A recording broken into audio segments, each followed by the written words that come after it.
Hello, and welcome to Enlightened Empaths, your community for the spiritually awakened.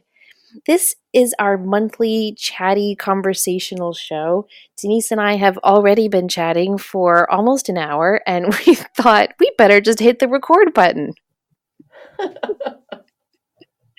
So we were talking, like, well, what should we chat about? And I was telling Denise, I've shared with you guys many times that our readings that we do for clients tend to run in themes. And this week, all the readings I've done have tended to be about people saying to me, I know that I should be doing fill in the blank, but I'm afraid to, and I don't know why. I don't even know what I'm afraid of. So we thought we could start by just talking about what are the fears that are holding us back, and why do we give them so much time and attention? Denise, I was watching this really cute, well, I don't know if cute is the right adjective, but it was a story that Will Smith was telling about fear and overcoming fear. And he's just so charming that cute just comes to mind. But anyway, he was talking about how these friends had asked him to go skydiving, and he had had a couple of drinks and was like, sure, I'd love to go skydiving. Why not? And they kept drinking. And by the time the night ended, he was like, oh my gosh, they're serious. We're actually meeting to go skydiving tomorrow. And he said he couldn't sleep all night because he kept thinking, I don't want to skydive. I don't want to jump out of an airplane. Why did I say yes to this? Didn't sleep the whole night. He wakes up the next morning and he thinks, okay, calm down, Will. Like, they all were drinking too. I'm sure it was nothing. It's probably not even happening.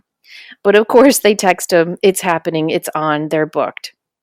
So he drives there, he's freaking out the whole way, and he does this wonderful description of, all the stuff leading up. Then they give you the little talk about how you have to jump out of a plane and there's this button in case your parachute doesn't unravel. And he's thinking, holy cow, this is really, really real. And he describes this moment where he's standing in the open door of the plane and he's thinking, I'm standing in a plane and the door is open and we're in air and this is not natural. This is not normal. I'm not doing this. And his coach guy says, okay, we're going to go on the count of three, 1, 2, and then pushes him.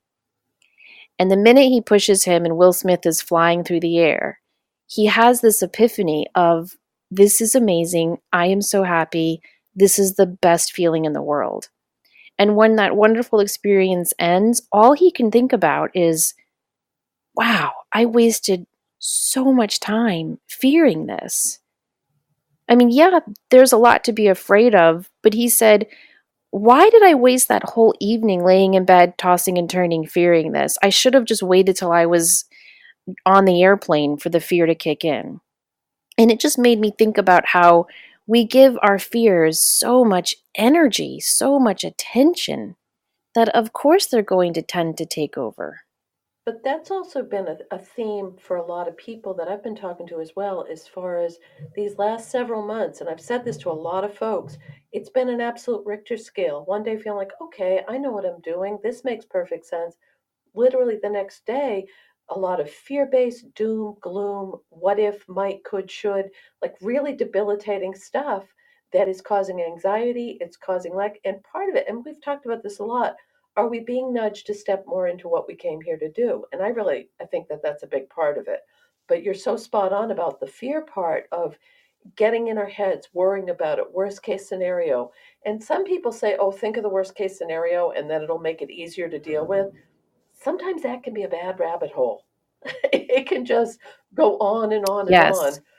Uh, but forcing ourselves out of that, and I do think it's a force thing as far as how do we convince ourselves that we're going to be safe enough to take this step. And maybe as empaths, that's part of the exaggeration of the fear is we haven't had a lot of luck when we've been vulnerable or when we've tried new things or when we have exposed ourselves in a way that may show our creativity or our real inclination of what we want to do with our lives. As far as being as sensitive as we are, or anyone in general, and it might be a trigger from when we were kids or in school or from a partner or a parent, but we internalize the shit out of that stuff. We really do. And I don't even know where that comes from. I think you're right. It comes from past experiences and being vulnerable. But we also have these other examples through other people's lives of how taking leaps of faith and facing our fears almost always results in triumph. And I don't even mean triumph in the terms of traditional success, like money, fame, and the promotion or what have you. I mean triumphs in terms of I did it. I did it. Whatever it is, even if you fail at it, don't you find it's a triumph just that you did it? Oh, very much so. Very, very much so. And even, and I shared before we talked online that I just signed up for a course. And the whole time I'm sitting there with my finger on the button and I'm thinking, Denise, what in God's name are you thinking?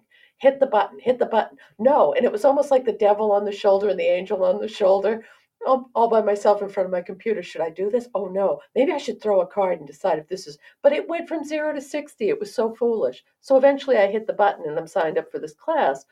But after I hit the button, I was even thinking, oh, what have I done? So, but pushing ourselves over that because it goes along with that feeling of wanting to make the most of it. And that's how I finally hit the button. It was like, it's time to learn something new. It's time to step out of my comfort zone and do something different. And that seems like a really prevalent theme for people right now, too, is stepping out of their comfort zone. And don't you think that that's really a big part of overcoming the fear? Yes, I do. I do. I created a little Instagram post that basically said, the time is going to pass anyway, so start today. Give birth to a new goal or resurrect an old dream. Don't allow time to be an excuse. And I've gotten so many, I think they're called DMs on Instagram. I don't know, but I've gotten so many personal messages from people saying, I really needed to see that today. Why is time like such an enemy for me? Why do I procrastinate? Why am I afraid of pursuing my goal? And so, yes, I think a lot of people can resonate with that idea and that thought that fear is holding us back. And yet, when we look back at our lives and we look at fears that we have faced, something good always comes from facing that fear, even if in the moment it doesn't feel very good. For example, when I was finishing up college, I got a really great job. Well, it didn't pay anything, but it was a good job. It was a human resource assistant at Bergdorf Goodman. The good part is it was in Manhattan, overlooking, the beautiful. It was right across from the plaza. It was a beautiful location and a 40% employee discount. And my boyfriend lived there, and a bunch of my friends were moving to the city. So it was just easy and perfect. And I thought, okay, this is great. I don't know how I'll pay rent, but it's a really fun, cool job. And my boyfriend will be right there, and my friends will be there. And I kept getting this little nudge, just apply to grad school, just see what you can see. And I was like, because my thought was always take at least a year off and then go back to school. But I kept getting that Mhm. little nudge. And so I talked to my parents about it. And my dad, who's such a generous man, but he was like, I paid for 3 colleges. I paid for 2 weddings. I'll pay for your wedding, but I'm done. Like I'm tapping out. If you go to grad school, great, proud of you, but you're paying for it. And then I was like, well, crap, because I don't want to deal with student loans. And so that held me back because I have huge money fears. And so I found this little school in Connecticut that would pay your tuition if you worked in the public school system during the day and then you went to the school at night. And I thought, well, that's pretty cool because I'd graduate with a master's, I wouldn't have student loans, and I'd have a 1 year of teaching experience. And it was easy. Like they would just assign you to be a permanent sub in whatever school. So I was like, Mhm. okay. So I applied. I was like, I'm probably not going to get in. My GREs were okay, but not on the math score. My grades were good, but I didn't major in education or anything. So I thought, well, whatever. So I applied. I get called in to do the interview. They call me back to interview with this school that's an alternative high school for kids out of prison or rehab. And I'm like, I mean, Denise, you know me. Like, how, I don't know what's the word, not preppy, but maybe conservative. I've never done a drug in my life. I've never been arrested. Like, how am I going to relate to these kids? Right. Right. So I thought, what am I doing here? So I go for the interview. I'm terrified every step of the way. I'm like, what am I signing up for? If I do this, you don't get paid any money. They pay your tuition, but you don't get any other money. So I'd have to move back home. And you all who know me know what a horror that felt like. So I'm like, why am I doing this? But I kept going. And I remember the man said, "Are you familiar with Arms Acres?" And I said, "Yes, I am." That was the rehab facility my dad had went to in the 80s when he was overcoming and getting sober from alcoholism. And so I shared a little bit of that experience. And he said, "Well, half of our kids are coming from the adolescent program there." And he was so excited that I had experience there and knew the place. Anyway, they hired me to be the history teacher. And I just felt honored and excited, but so scared, Denise. I don't even know what I did that month. I couldn't sleep. I couldn't think. I said no to the happy, cool, chic job in the city, moved back home with my parents, and started this job. And it was so above me. I did not know what I had never taught a day in my life. These kids were so jaded and angry and bitter, and some of them were just frankly scary. We had one boy who was 15 and had already been convicted of 2 rapes. A lot of them had just been arrested for a burgling ring. Most of them were just dealing with drugs and alcohol addiction, but it was a very motley group. Two of the girls got arrested that year for prostitution. I mean, it was a lot to deal with, and I got through the year. I became really good friends with my 2 co-teachers, and I became very good friends with so many of those students. One of those students caused me to cry every single day from August to December. And by the time June rolled around, we were very good friends. And she actually wrote to me for a year or more after that class ended. And so it taught me so much about fear, and the whole reason why I'm telling this long story is because I wasn't a huge success that year. You know what I mean? Like, nobody was like, "Wow, you're the best teacher I've ever had." I didn't have these huge breakthroughs with these kids, but I got through it. And I think they learned a little bit about themselves and history. I hope they did. I learned so much about myself. And when it came to other teaching jobs, especially at the community college, let me tell you, you couldn't throw anything at me for the rest of my teaching career that hadn't been thrown at me that year. And so, because I faced that fear, it really helped me grow so much as a person, even though I don't necessarily look at that as, wow, what a success. I just look at it as, wow, I survived that, and I thrived through it as well.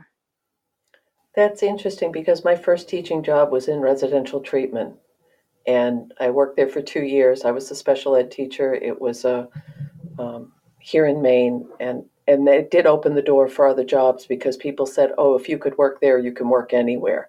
But the population you described was a huge, huge part of my teaching career, from lockups, alternative schools, self-contained programs, and it's not easy. It's not easy work, but you perfectly articulated that facing your fears and having to step up to the plate, it wasn't an option. And it goes along with that fake it till you make it kind of thing from a 12-step program is sometimes you just have to pretend. You have to pretend I'm going to get through this. I will do the best I can.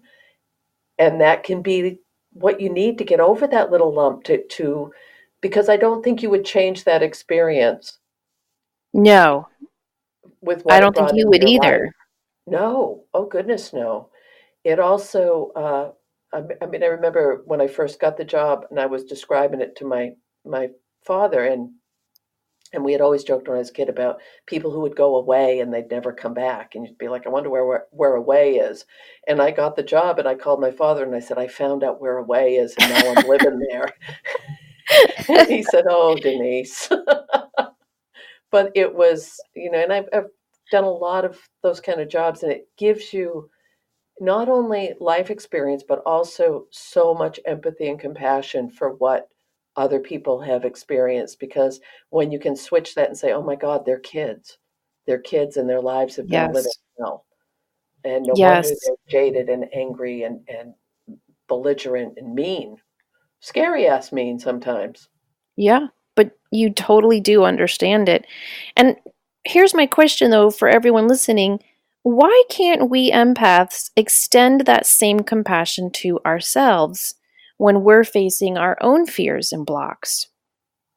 Because I think that's what we're all trying to find. Yeah. Yeah, I agree. Okay, here's another question I have for you about fear.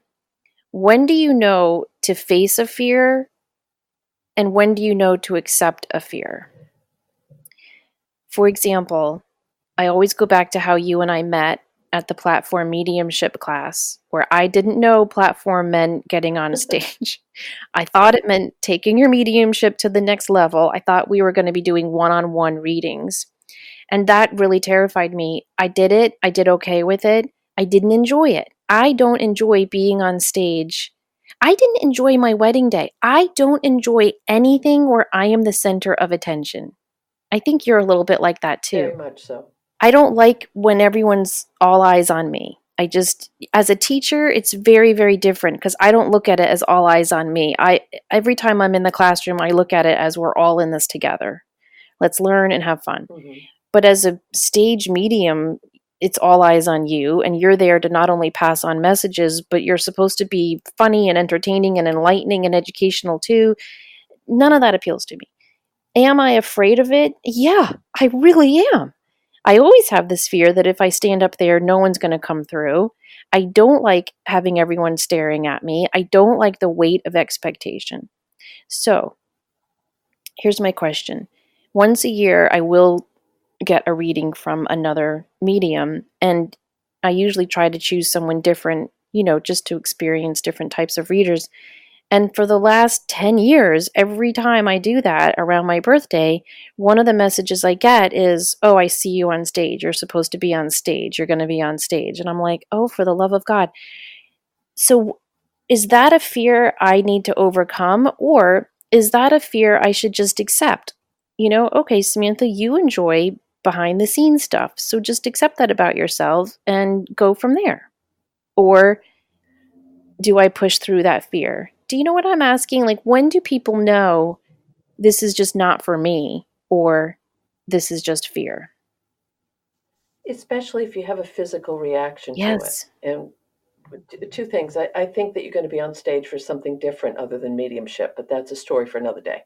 Uh, the other thing is, as you were speaking, I was thinking about a conversation I had had with someone that I was good friends with. This was years ago, and it was someone I had dated, and it wasn't over the top, but we had, dated exclusively for a couple of years.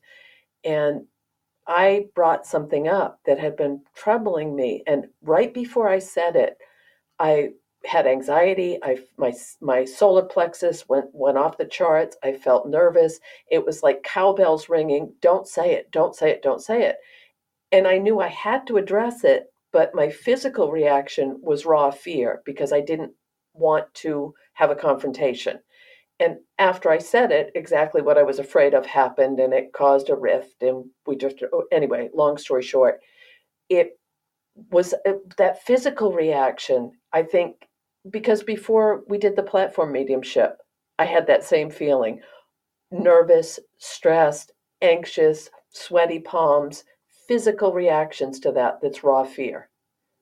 Do you get that as well? Yes. And do you remember that group that was there from New Orleans? They couldn't wait to get on stage. They were like pushing each other out of the way. Here I go. Woo! So I know not everyone has those same fears. And I know everyone listening has different fears as well. I'm just saying, at what point do you say, okay, this is who I am, and I just need to accept this about myself, versus, no, I need to push past this? I think it comes down to, at least what I've been thinking about in my own head, and I don't know if this is true or not, but I think it comes down to what's more important, the light that you are trying to share with others or your fear. Because when I can get myself out of the way, like, and I think that's why I'm comfortable as a teacher, because when I'm in a classroom, I am in front of people. Since that first year, I have never been nervous teaching a class. I've taught every grade. I've primarily, spent, I don't know, 17, 18 years at the college level, but I have taught in the lower grades and middle school as well and high school. And I've never been nervous because it's not about me. It's about whatever it is we're all trying to learn together. But when I think about doing platform mediumship, I think it's about me. What helped me, if you remember, we did get a little break to make a cup of tea. And I remember thinking to myself as I was giving me a pep talk, this isn't about you. It's about whatever spirit needs to come through to share this message. And once I was able to get myself out of that way, I still had the sweaty palms and the tightness in the throat and the nerves, but I was able to actually walk onto that stage and not collapse into a heaping pile because it was not about me. Okay, and I have to jump in here. I have to jump in is that no one knew. Like when you were when you were performing, when you when you were on the stage, you were calm, you were collected, you were nailing the hits, you were bringing through the messages. It was silky Well, smooth. that's good. No I one would feel have the known same you were way a wreck about on the you. I inside. think empaths are really good at pretending and faking all of that, don't you? Like I can totally be in a nervous situation and Oh, nobody will yes. know because empaths were so good at pushing our own stuff down and just being what we need to be in that moment. But I think also because once I connected with the first person that came through was that little unborn baby who came through for that person in the audience. And I knew that that little soul had to get that message through, and it was no longer about me. And so maybe that's just something for all of us to think about when we're facing a fear, whether it's, I really want to be an actress, but I'm afraid of being on stage. I want to write that book, but I don't think I'm a good writer. I want to switch jobs, but what else is out there for me? What if I make the wrong choice? What if I move houses and it's not the right choice? I think if we try to focus on what's more important, holding on to this fear or showing the universe that we trust to allow our light to shine through. What really hit me with that was, the whole procrastination, fear of failure, fear of success. And I shared this with you earlier is the whole I love words, I love writing, I love, playing with words. I play word games, all that stuff. And I was writing the other morning and I said, well, maybe I should. And I stopped myself and I thought, and I wrote right in my journal, that's a damn excuse, Denise, because and then I made it into a statement and I said I am going to blank and I filled in the blank and it changed the whole energy around it. So the power of words and what we tell ourselves. So I think part of this, it might be what we learned or what we've experienced or what we've had other people put in our heads or our own personal fears again, but it can also be we can switch that up if it means enough to us, if it means enough to us to take that leap, to take that step. And I used to joke with my kids when, especially my older son, and I said, well, you're not hungry enough. And he said, well, what do you mean? And I said, hungry meaning you really want this badly. You want it enough that you can put that other stuff aside. And I That's think that so that's true. part of this. But so many of us, myself included, I become immobilized and I procrastinate. And I can see the long picture. I can see, oh, if I do this project, this is the result. But it's getting the gears going and overcoming those obstacles that I've put in front of myself that aren't really even there. But that's a great word you just used, hunger. Mm-hmm. And really, I think that's what we're saying is, are you going to feed the fear or are you going to feed the goal? Right. And which are you hungrier for, the fear or the goal? I think that's an excellent, excellent point. There's a really great teacher from the 1940s and 50s, Earl Nightingale. I don't know if you guys have ever heard of him or read him. You can actually listen to his talks on YouTube. I just think that's so cool that, these people that haven't been alive in forever and haven't been teaching in decades, you can still see their work on Hmm. places like YouTube. But he has a quote. He says, "Success is the progressive realization of a worthy ideal." Ooh. And I think about that a lot. I've memorized it because when I'm thinking about a fear I have in terms of a goal or a dream, I try to focus on that, the progressive realization of a worthy ideal. And so if there is something that we want and we want it bad enough that we're hungry for it, we will be successful if we if the idea is worthy, right? Like if the service that you want to give to the world actually has worth and shape and form. Because haven't you met a lot of clients who will say to you, "I know I'm here for something special, but I don't know what." Hmm. And then I think, well, you can't, no psychic is going to tell you that. No prayer is going to answer that. No manifesting book is going, you have to find out what it is you're here to do before you can try to manifest or create anything. So that's really important. But if you have a worthy idea and you just keep progressing forward towards that idea, it's going to come to fruition. But it's that consistent daily effort. And I think that's hard. I read in some book it said, don't write a to do list every day, write a get to list. Hmm. And I thought, all right, I'll give it a try. And my to do list ended up looking like, I get to drive my kids to six different places today.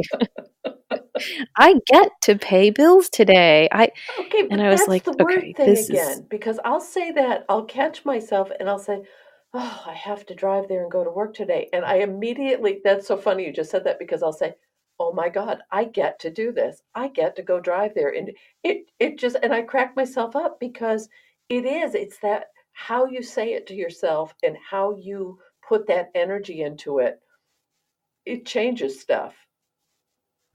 yes. It does. It does. But when I looked at my handwriting, I get to drive for 3 hours today. I was just like, yeah, no, Okay, but this is not let's go working. back again to that people want, they have a direction and they're saying, "I know I'm supposed to do something and I'm feeling lost. I don't know what that is." And a lot of times one little thing you can ask yourself is, what do I love? What do I Google? What do I read about? What do I love to watch? What is your one thing that, and some people, they'll be on the treadmill watching cooking shows and they are just entranced with cooking shows. They're going to buy cooking magazines. They're going to, go to the store, they're going to go to Williams Sonoma. I mean, that's their world. That's what they love. That's kind of nudging you in a direction. If all you do is juju and woo woo and spiritual, and that's what you fall down the rabbit hole with, don't you feel that that's kind of spirit pushing you in that direction of saying, "Here's your starting point. Jump off from here." Yes, I do. I do. But I also think half the people who say that genuinely don't know what they're Oh, here to oh, do. very much. I think the other half know very, very much what they want to do, but they're afraid of admitting it even to themselves. Or they think they won't make enough money, or no one will listen, or they're not good enough, or it goes back, it loops right back Yeah. around to the fear again. Yeah, it does. It does. And I also think we get so comfortable in the angst that we're in that that becomes all we know. Oh, that's very good. I mean, I've watched friends and clients who will say, "I know I should be doing this, but I've got to deal with A, B, and C first." And they focus so much on the limitations that are holding them back, it almost becomes a crutch for them. That goes back to the procrastination again, of Yeah. seeing the goal, wanting to do this, wanting to have your life more organized, or the project started, or the 10 pounds gone, or and rationalizing things with, okay, then I need to walk more, eat less, do some exercises, and putting it off and putting it off and putting it off. So that's that. It almost becomes a self-fulfilling prophecy of it's never going to happen anyway, so why should I waste my time? Yes, and then one of these days becomes none of these days. I Because think, so often yeah, I'll tell people, well, if you want to do this, for example, I had a client who said to me, I have this really amazing story. This life I've lived is really amazing. And she shared with me a lot of the things she had been through, and it was really amazing. And I said, yeah, that would make an amazing memoir. And she said, but I just don't know how to write it. I don't know how to start. And I said, well, take a writing class. Oh, I don't have time for that. Well, then then what do you want? Because then what do you if you don't know how to get from point A to point B, and I hand you a map and then you say, "Oh, I can't read maps." Well, then what is the universe going to do with that? right. And so I think we have to be open not only to those signs and those nudgings that you were talking about, but also to the practical daily things you can start to do right now to achieve that goal. Now, there are other types of fears that hold people back, though. I get a lot of questions from people that'll say things like, I really think I'm in the wrong career, or I've been offered a new job, but it's in a different state, and I'm terrified of taking it and then thinking I made the wrong choice. Or I know that the person I'm dating isn't right for me, but I'm not really ready to be alone and take that leap of faith and that confrontation stuff. So I think that those are different types of fears. And I think those fears are focused more on doubting yourself and worrying about things you may or may not regret in the future. That's a lot to think about. And you're right. It's it's that turning point of, if I make this choice, is this, and people are making some really big choices right now. Careers, relationships, stepping into their power, finding what they want to do with their lives, feeling more uh, not empowered, but wanting to feel more empowered to step away from the mundane of their lives and live more fully. Yes. Yes. And yet they're terrified if I do that, will this, and that change? And, yes, all of that might change. I mean, when I stepped into the light and started doing this work in a more public, open, prominent way, a lot of things changed in my life. I stopped teaching at the community college. I had two friends who just said, that's too much for me. I'm a evangelical Christian, can't handle it. So I had a lot of difficult changes like that. But then I look at all the beautiful changes that occurred. I've met so many amazing, wonderful people, both here and on the other side. I've learned so much about what's really important in life, what truly matters. I've had this connection develop between me and something greater than me that I wouldn't trade for anything. And so, if you are thinking about making a big change and a big step into your light, but fear's holding you back, just know that, yeah, things are going to change. And some of those changes are going to be sad and difficult. But what you trade in for that is going to be so much better. Like, there's this book I love so much. I read it to my kids. It's about a little girl, and she's 12, and she has to live with her grandparents for the summer. Now, I read this book when I was 12, and then I read it again with my girls when I was obviously much older. When I read it as a 12-year-old, this is what I thought the book was about. She goes to visit her grandparents for the summer, and they're grandparents, so they're not the most exciting people. And so she's bored, and she goes for walks all the time. Every time it's a foggy day, she walks through the fog and ends up in this town from the past. It's like 100 years ago. And it's such a beautiful town, and everyone there welcomes her, and she makes friends with this family, and it's so simple. And they actually play with dolls still, because as 12-year-old in her day, they don't play with dolls. But 100 years ago, they did. And so she plays with dolls and she plays with horses, and she's just, every time she's back in this magical historic town, she's a kid, and it's so wonderful. So the end of the summer comes. It's her 12th birthday. She celebrates it with her grandparents, and then she goes through the fog and she celebrates it with this family. And they eat the cake, and the family says to her, once you go through that fog now, you won't be able to come back. And she goes back to her grandparents and she cries about it and she thinks about it, and then the book ends. That's what I thought the book was about as a 12-year-old. Hmm. When I read it to my kids years later, I'm crying hysterically on the last chapters because I finally realized what the book was about. It's about this magical transition we go through when we step away from childhood into adolescence, and how there's this huge sense of loss. I mean, do you remember that? That feeling of, I remember packing up my Barbies thinking, I will miss you. You know that, but I knew I didn't want to play with them anymore.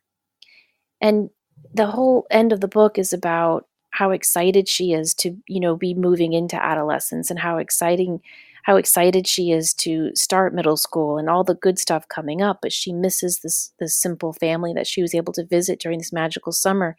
And I think about that book a lot when I'm afraid of big transitions in my life, because it is kind of like moving from childhood to adolescence, or adolescence to adulthood, or adulthood to the elderly stage. There's always losses that are going to be difficult, but we gain so much more through each of those huge changes.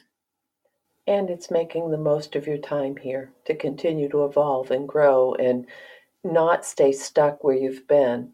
And that's interesting you brought that up because I was driving past the middle school a couple weeks ago, and I saw all the kids outside at recess, and they're just standing around, they're talking, they're on their phones.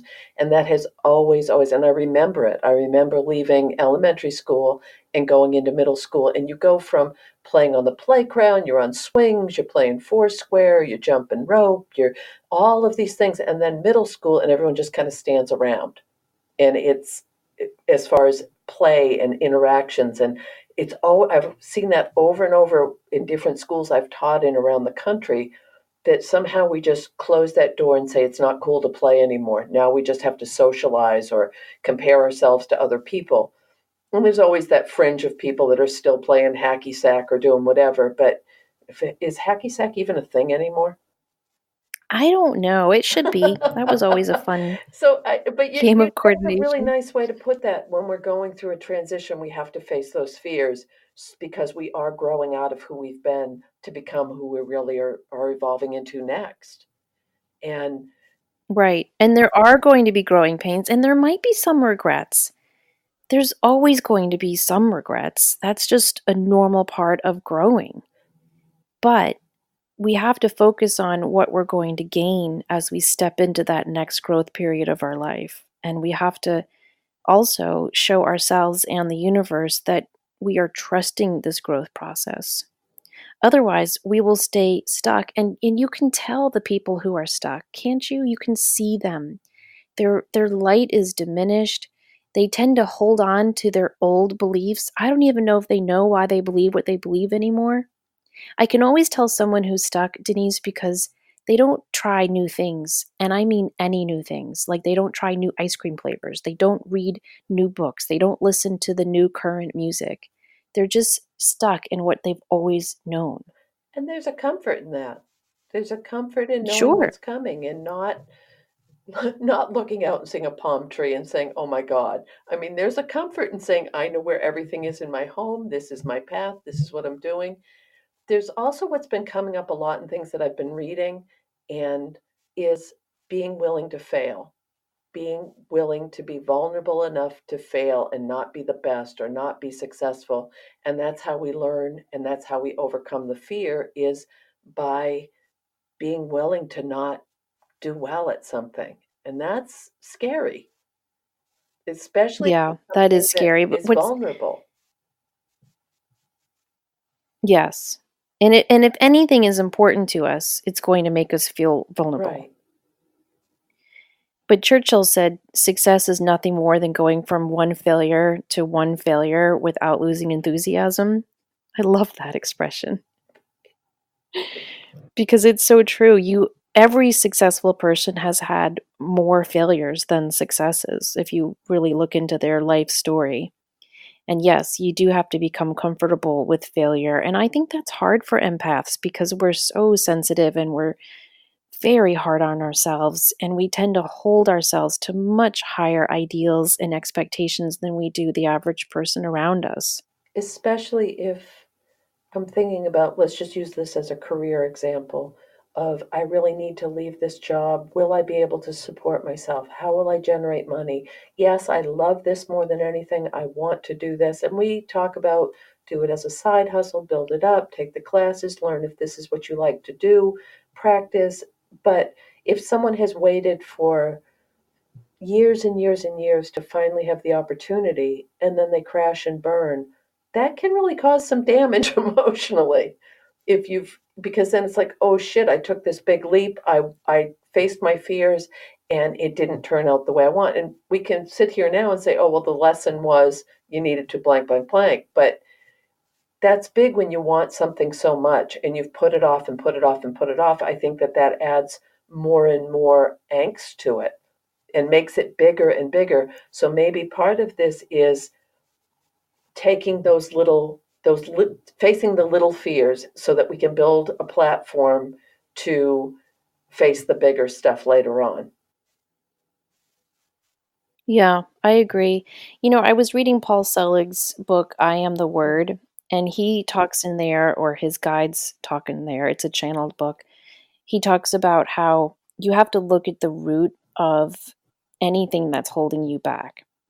And so he has this whole section where he talks about how fear of failure has always held him back. And so his guides asked him to really look at the root of that. And he tells this story about how he had this new bike as a kid and he was so excited and he went out to show it to all his friends and was like kind of showing off, like, oh, I can do no hands. And he fell and crashed. And it was so embarrassing to have this big public failure in front of all his friends as he was kind of bragging about his new bike. So he runs home to his mom and she holds him and cuddles him and makes him cookies and nurtures him. And he realized that he learned in that moment, oh, I get attention when I fail. This feels kind of good. Ooh. And that was so illuminating to me because I never thought of the positive things people get from Mm-hmm. failure. It never really struck me that way.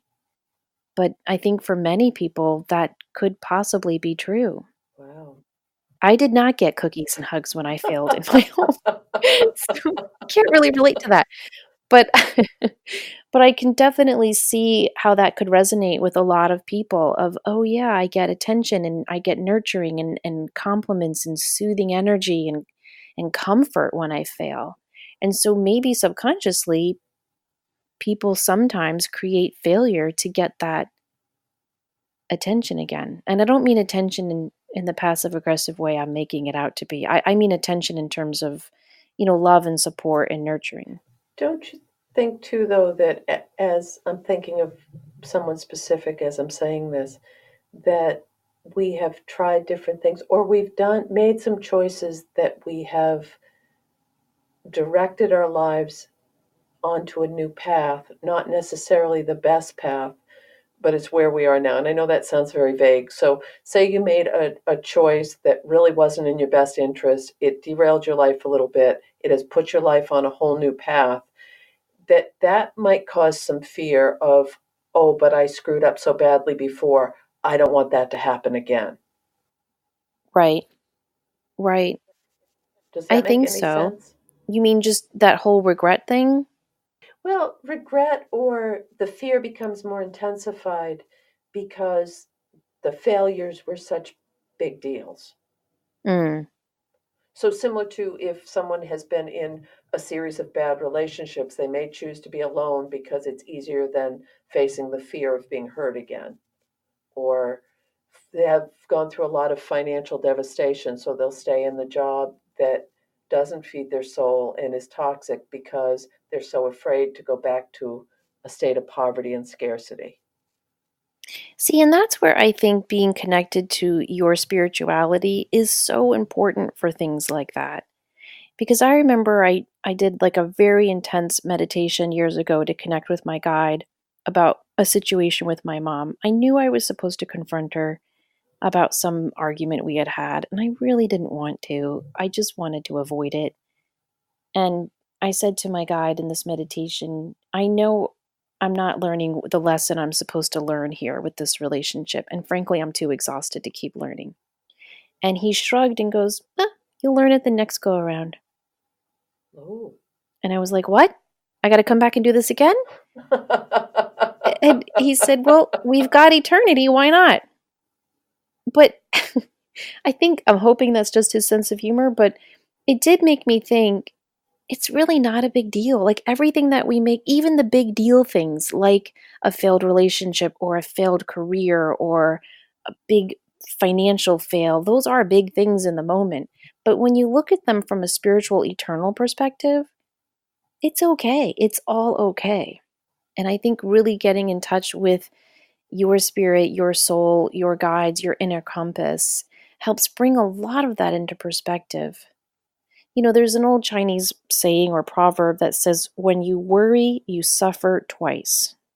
And I think about that saying a lot because really, what is the point of worrying? If it's going to happen, it's going to happen. And worry and freak out about it then.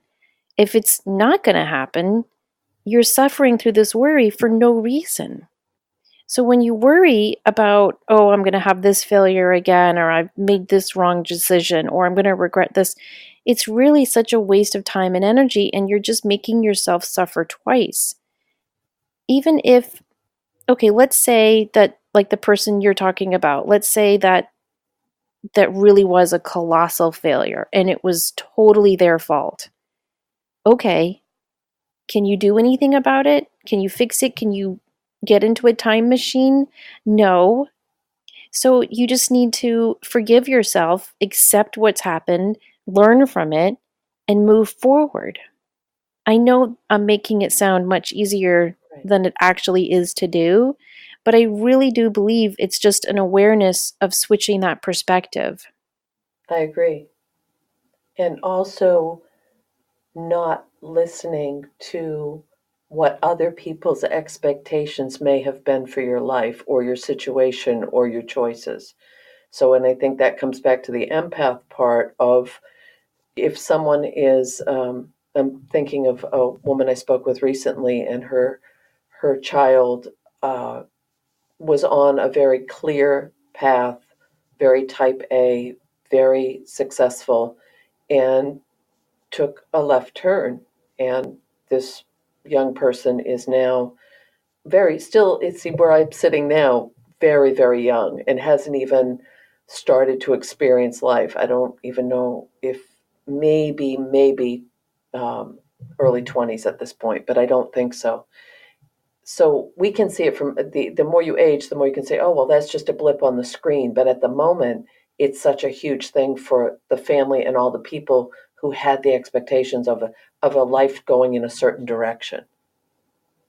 So I think as empaths, we need to really take care of ourselves with what our dreams are or what our fears are, and maybe not share them with everyone so that they don't become intensified or used against us.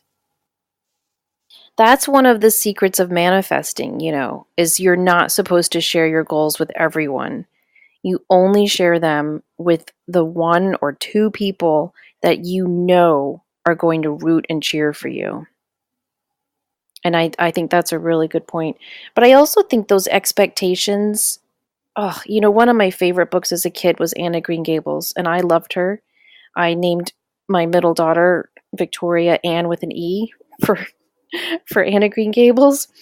And I agreed with everything she said and stood for. But this one sentence in one of the earlier books when she says that she thinks expectation leads to all sadness. And at the time I was like, Anne, that's so wrong because where would I be without my expectations and my hope and my plans and my goals? But as I got older, I really see what Anne means because so many people get derailed from their true purpose because they had this idea of the way it was supposed to be.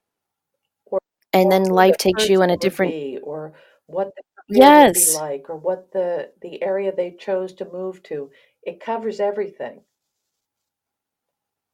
Yeah, it really does. I mean, if you could get into that time machine and go back to 10-year-old Denise, can you imagine if you said to her, well, when you're an adult, you're going to teach at a high school for a long time, but then you're going to talk to dead people and share stories about. I mean, she would have been like, what? Get back in that time machine, girlfriend. I don't want to hear it. Hmm. I think if any of us traveled back in time to our little selves and said, this is what your life's going to look like, you're going to be driving a minivan, get ready, we'd all be like, no. So, yes, on one hand, you need to have expectations for yourself, but you also need to have room for modification and acceptance of what life is going to give you, because this whole world is nothing but a dance. It's a dance, and sometimes we get out of step, sometimes we're wallflowers, sometimes we just take a time out. But if we allow our dance card to be filled up and we go with the flow of the universe, we can put our expectations out there, but we also need to realize that the universe has expectations of us. And it needs to be a dance, a marriage between those two. You know, Denise, you and I are teaching our Mediumship 101 class right now. And one of the things we are emphasizing to our students is that we are here to serve the world of spirit. We are also here to serve the living. And that's what a medium does, is they are a bridge between this world and the other. But we really are in service to both sides. And the spirit world has certain things they need and want us to say, and they have expectations of us, but the living people, they have totally different expectations from us. And as a medium, we have to learn to braid those two expectations together into something that resembles a cohesive, validating message. Well, I think it's the same with all of our lives. We have to take our expectations for our lives, but then we have to blend it with the expectations the universe has for us. Oh, that was beautifully said. Was it? I feel like I rambled. Yeah, you didn't ramble. No, it was good. And it tied it up Well, beautifully. I'd like to finish with a little sentence, well, three sentences, I guess, if we're going to be technical, that I'd like everyone to try saying every day this week, if they could. What I do matters, what I think matters, who I am matters. I think if we all just said that to ourselves as a mantra this week, what I do matters, what I think matters, who I am matters, it'll start to create a shift in our energy where we will see that we are worthy of our goals and dreams. And soon, when fear comes up to join us at the table, we'll just pat him on the head and go, oh, silly fear, eat a cupcake. Eat a cupcake and then shut up.